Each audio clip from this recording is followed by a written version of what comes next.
ನೀವು ನಿಮ್ಮ ಮೇರೆಯನ್ನು, ನಿಮ್ಮ ಹದ್ದನ್ನು, ನಿಮ್ಮ ಸ್ವತಂತ್ರವನ್ನು ನೀವೇನು ಮಾಡಬೇಕಿದ್ರು? ಕೆಡಿಸ್ಕೊಳ್ಬಾರ್ದು. Hallelujah, praise Lord. ಮತ್ತೆ ಪುನಃ ದಾಸತ್ವದ ಕಡೆಗೆ ನೀವು ಹೋಗಬಾರ್ದು. ಎರಡನೇದಾಗಿ ಮಾತಿನ ವಿಷಯದಲ್ಲಿ ಜಾಗರೂಕತೆಯಿಂದಿರಬೇಕು. ಮೂರನೇದಾಗಿ ನಾವು ನೋಡ್ತಾ ಇದ್ದೇವೆ, ನೀವು ತಿನ್ನುವಂಥ ಆಹಾರ, ಆ ತಂಬಾಕು ಎನ್ನುವಂಥದ್ದು. Hallelujah, praise. ಅದನ್ನು ಸೇವನೆ ಮಾಡ್ತಾರೆ. ಆಮೇಲೆ ಸೇವನೆ ಮಾಡಿದ ಆದಮೇಲೆ ಅದರ ಮೇಲೆ ಬರೆದಿರ್ತಾರೆ, ಏನಂತ ಬರೆದ ಅಲ್ಲ, ಅದ್ರ ಮೇಲೆ ಇನ್ನೊಂದು ಚಿತ್ರ ಕೊಟ್ಟಿರ್ತಾರೆ. ಮತ್ತೆ ತಿಂದವ್ರಿಗೆ ಹೆಂಗಾಗಿರುತ್ತಂತೆ. ಹಲ್ಲೆಲೂಯಾ. ಅವಾಗ ಏನಾಗುತ್ತೆ ರೀ, ಅವ್ರಿಗೆ ಟೆಸ್ಟಿಗೆ ಕಳಿಸಿದಾಗ ಬಯೋಪ್ಸಿ ಟೆಸ್ಟ್ ಮಾಡಿದಾಗ ಇಲ್ಲ, ನಿಜವಾಗ್ಲೂ ನಿಮಗೆ ಆ ಒಂದು ಕಾಯಿಲೆ ಬಂದಿದೆ. ಆ ಸಮಯದಲ್ಲಿ ಅವರು ಏನು ಮಾಡ್ತಾರೆ ರೀ, ಹುಷಾರಾಗಬೇಕು, ಕಡಿಮೆ ಆಗಬೇಕಂತೇಳಿ ಏನೆಲ್ಲ ವೈದ್ಯಕೀಯ ಚಿಕಿತ್ಸೆಯನ್ನು ತೆಗೆದುಕೊಳ್ತಾರೆ.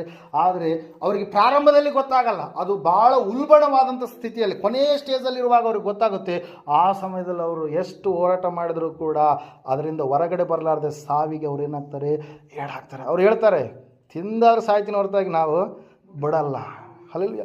ಕುಡಿದಾರ ಸಾಯ್ತಿ ಹೊರತಾಗಿ ಬಿಡಲ್ಲ. Hallelujah, praise Lord. ಎಲ್ಲ ಮನುಷ್ಯರು ಸಾಯೋರೇ, ಆದರೆ ಸಾಯುವುದರ ಒಳಗಡೆಯಾಗಿ ಸತ್ಯ ಏನೆಂಬುದಾಗಿ ತಿಳಿದುಕೊಂಡು ನಿನ್ನ ಜೀವಿತವನ್ನು ಸೃಷ್ಟಿಕರ್ತನಾದಂಥ ದೇವರಿಗೆ ಒಪ್ಪಿಸಿಕೊಟ್ಟವರಾಗಿ, ನಿನ್ನ ದೇಹವನ್ನು ಪರಿಪೂರ್ಣವಾಗಿ ದೇವರ ಆಳ್ವಿಕೆಯಲ್ಲಿ ಒಪ್ಪಿಸಿಕೊಟ್ಟವನಾಗಿ, ವಿವೇಕಪೂರ್ವಕವಾದಂಥ ಆರಾಧನೆಯನ್ನು ಮಾಡಿದವರಾಗಿ, ಮೀಸಲಾದ ಯಜ್ಞವಾಗಿ, ನಿಮ್ಮ ಸಜೀವ ಯಜ್ಞವಾಗಿ ನೀವೇನು ಮಾಡಬೇಕು? ನಿಮ್ಮ ದೇಹವನ್ನು ದೇವರಿಗೆ ಅರ್ಪಿಸಿ ಸಾಯುವಂಥದ್ದು ಇದೆಯಲ್ವಾ, ಅದು ನಿಜವಾಗಿರ್ತಕ್ಕಂಥ ಭಕ್ತಿ ಪ್ರಿಯರೇ. Hallelujah, praise Lord. ಇದೆಲ್ಲ ಕೆಡಿಸಿಕೊಂಡು ಮಲಿನ ಮಾಡಿಕೊಂಡು ದೇವರಿಗೆ ವಿರುದ್ಧವಾದಂಥ ಕಾರ್ಯಗಳನ್ನು ಮಾಡುತ್ತಾನೆ ಮತ್ತೆ ಜೀವ ಬಿಟ್ಟರೆ ಅದರಿಂದ ಉಪಯೋಗ ಯಾವುದು ಕೂಡ ಇಲ್ಲ. ಅದಕ್ಕಾಗಿ ಅಂತಹ ಸ್ಥಿತಿಯಲ್ಲಿರ್ತಕ್ಕಂಥ ಇವತ್ತು ಅನೇಕ ಜನರು ದೇವರನ್ನು ನಂಬುತ್ತಾ ಇದ್ದಾರೆ, ಅವುಗಳನ್ನು ಬಿಡ್ತಾ ಇದ್ದಾರೆ. ಭಯಂಕರವಾಗಿರ್ತಕ್ಕಂಥ ತಮ್ಮ ದೇಹವನ್ನು ಮಲಿನ ಮಾಡಿಕೊಳ್ಳುವಂಥ ದುಷ್ಟ ಚಟಗಳು ಯಾವುದಿದಾವೋ ಅವುಗಳನ್ನು ಬಿಟ್ಟು ದೇವರ ಕಡೆಗೆ ಅವ್ರು ಏನು ಮಾಡ್ತಾ ಇದ್ದಾರೆ? ತಿರುಗುತ್ತಾ ಇದ್ದಾರೆ ಪ್ರೇರೆ. ಕಾರಣ ಒಂದೇ, ಏನು ಹೇಳ್ರಿ, ಅವರು ದೇವರ ಆತ್ಮನ ಬಳಿಗೆ ಬಂದಾಗ ಆ ಆತ್ಮನ ಅವರಲ್ಲಿ ಏನು ಮಾಡುತ್ತೆ? ಇದು ನಾನು ನನ್ನ ದೇವರು ಒಬ್ಬಾತನೇ, ಆ ದೇವರಿಗೆ ನಾನು ವಿಧೇಯನಾಗಿ ಒಳ್ಳೆ ರೀತಿಯಲ್ಲಿ ಆತನಿಗೆ ನಾನು ನಡೆದುಕೊಂಡು ಮೋಕ್ಷ ಪಡೆದುಕೊಳ್ಳೋದಕ್ಕೆ ಸಾಧ್ಯ.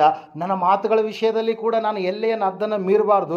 ನನ್ನ ಶರೀರದ ವಿಷಯದಲ್ಲಿಯೂ ಕೂಡ ನನ್ನ ಶರೀರವನ್ನು ನಾನು ಕಾಪಾಡಿಕೊಳ್ಳಬೇಕು. ನನ್ನನ್ನು ಪುನಃ ದಾಸತ್ವದ ಕಡೆಗೆ ನಾನು ನಡೆಸಿಕೊಂಡು ಹೋಗಬಾರ್ದು. Hallelujah, praise Lord. ನಾವು ನೋಡ್ತಾ ಇದ್ದೇವೆ ಪ್ರಿಯರೇ, ವಾಕ್ಯ ಹೇಳ್ತಾ, ಸತ್ಯವೇದ ಹೇಳ್ತಾ ಇದೆ ಸ್ಪಷ್ಟವಾಗಿ, ನೀವು ದೇವರ ಚಿತ್ತಕ್ಕನುಸಾರವಾದದ್ದನ್ನು, ಉತ್ತಮವಾದದ್ದನ್ನು ಹೊಂದಿಕೊಳ್ಳೋದಕ್ಕೆ ಏನಾಗುತ್ತೆ? ಸಾಧ್ಯವಾಗುತ್ತೆ. ಅದಕ್ಕಾಗಿ ಶಾದ್ರಕ್, ಮೇಷಕ್, ಅಬೇದ್ನೆಗೋ, ದಾನಿಯೇಲರು ಆಹಾರದ ವಿಷಯದಲ್ಲಿ ಒಂದು ತೀರ್ಮಾನವನ್ನು ತೆಗೆದುಕೊಂಡು, ಇವತ್ತು ಅನೇಕ ಯೌವನಸ್ಥರು ಈ ತೀರ್ಮಾನವನ್ನು ತೆಗೆದುಕೊಳ್ಳಬೇಕಾಗಿದೆ. ಸಭೆಗೆ ಬರ್ತಾ ಇದ್ದಾರೆ, ದೇವರ ಮಕ್ಕಳೆಂಬುದಾಗಿ ಹೇಳ್ತಾ ಇದ್ದಾರೆ, ಆದರೆ ತಮ್ಮ ದೇಹದ ಮೇಲೆ ಸ್ವಾಧೀನವಿರಲಾರ್ದ ಹಾಗೆ ದುಷ್ಟವಾಗಿರ್ತಕ್ಕಂಥ ಒಂದು ಕಾರ್ಯಗಳನ್ನು ಮಾಡುವವರಾಗಿ, ದುಷ್ಟ ಚಟಕ್ಕೆ ಬಲಿಯಾದವರಾಗಿ ಜೀವಿಸ್ತಾ ಇದ್ದಾರೆ ಪ್ರಿಯರ. ಅದರ ವಾಕ್ಯದಲ್ಲಿ ನಾವು ನೋಡ್ತಾ ಇದ್ದೇವೆ, ಸತ್ಯವೇದ ಸ್ಪಷ್ಟವಾಗಿ ನಿನ್ನ ಸಂಗಡ ಮಾತಾಡ್ತಾ ಇದೆ. ನಿನ್ನ ದೇಹದ ವಿಷಯದಲ್ಲಿ ಕೂಡ ನೀನು ಎಲ್ಲೆಯನ್ನು, ಹದ್ದನ್ನು ಮೀರಿ ನಡಿಬಾರ್ದು. ನಿನ್ನ ಆತ್ಮನಲ್ಲಿ